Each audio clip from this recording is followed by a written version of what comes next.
چې د ایران او د اسرائیل او د امریکا جنگ دې ته په احادیثو کې چیرته اشاره شوې ده که نه؟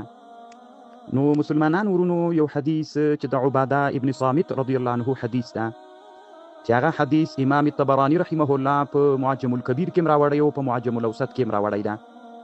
هغه حدیث مرفوع حدیث ده. رسول الله صلی الله علیه وسلم داسې وایي: اذا رأیتم عمودا احمر، کله چې تاسې ولیدله یوه ستنه سره من قبل المشرق، د مشرق طرف نه یوه د اور ستنه راپورته سوله، فی شهر رمضان، د رمضان په میاشت کې، فادخروا طعام سنتکم، نو تاسې د یوه کال خوراک ځان ته جمع کوي، فانها سنة جوع، ځکه دا د قحطۍ کال ده. دا حدیث امام طبرانی رحمه الله په دواړو کتابونو کې راوړی. علامه نور الدین السمهودي الشافعي رحمه الله د مجمع الزوائد په 5م جل کې 5م جل 28مه صفحه یا په بل حساب باندې 2980 نمبر حدیث ده. نو هلته دا حدیث ذکر کړی ده، عنوان یې داسې ورته کېښودلی ده: باب ادخار القوت. په دغه عنوان باندې امام طبرانی رحمه الله راوړي. خو بیا د لیکلي دي وفیه ام عبدالله، د دې حدیث په سند کې یو څوک ده ام عبدالله ابنة خالد ابن معدان نومیږي، ولم اعرفها، دا نه پیژنم، وبقیة رجاله ثقات، د دې حدیث نور رجال ثقات دي، صرف ام عبدالله پکې نه پیژنم. دا یو. دغه حدیث د دنیا مشهور کتاب الفتن د نعیم ابن حماد الخزاعي المروزي رحمه الله، چې همدغه د اخبارو د قیامت یا د مهدي علیه السلام د راتګ یا د قیامت نه د مخکې راتللو کومې علامې چې دي هغه دغه کتاب کې ذکر دي، کتاب الفتن د نعیم ابن حماد الخزاعي. هلته هم دغه حدیث ذکر کړی ده. حدثنا عبد القدوس عن عبدة بنت خالد بن معدان عن ابيها، به حدیث هم دغه نقل کړی ده: اذا رأيتم عمودا من نار، که تاسې وستنه د اور ولیدله چې د مشرق نه راپورته سوله، د رمضان میاشت ولا په اسمان کې راپورته سوله، نو تاسې دغه کال د قحطۍ کال ده، تاسې کوشش وکړئ چې خپل د یو کال خرچه ځان سره ذخیره کړئ. دغه کتاب 183 صفحه ده، 652 صفحه ده لمبر حدیث ده.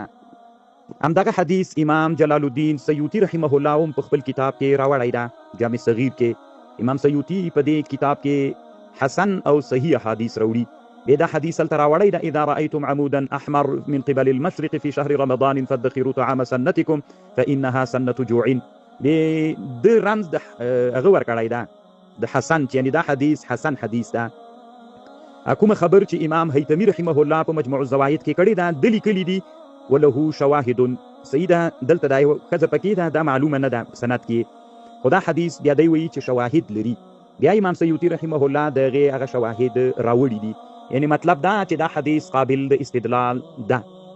اوس دلته خبره دا ده چې ایران په مشرق کې راځي او د ایران غرب طرف ته مدینه منوره پرته ده، او دا خبر رسول الله صلی الله علیه وسلم کړی. او داسې ویلي چې تاسې ولیدله عمودا احمر، سره ستن مو چې ولیدله د اور ستنه، او له مشرق نه راغلله، اذا رأیتم من قبل المشرق نه راغلله، خو یعنې د مغرب طرف ته راتللي، ځکه اوس ایران اکثره جزیرة العرب ولي، او دا کوم غټ غټ توغندي چې دي دا لکه د اور ستنې داسې دي، داسې ګړندۍ روانې وي، حرکت کوي.